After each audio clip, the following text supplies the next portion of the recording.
Fernback from MarineMax out of Brick, New Jersey. Standing here on the 220 Sailfish center console. Let's take a look. First thing you're going to notice, this boat has a Yamaha 150. Nice engine, powers it perfectly. Now over here, this is a real fisherman's boat, so you're going to have this as a standard feature. Something for your pliers, your knives, pleasuring board, and everything. Also comes up, you're going to have your freshwater fill and access to another freshwater shower over here. Cup holders, a telescoping mosquito bar that comes up and down. Live well, special jump seat over here.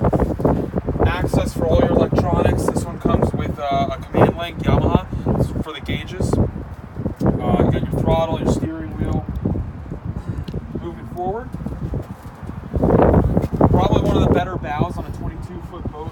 Plenty of room for the family or fishing. You can use this as a platform. The seats come on and off, and it has non-skid underneath it.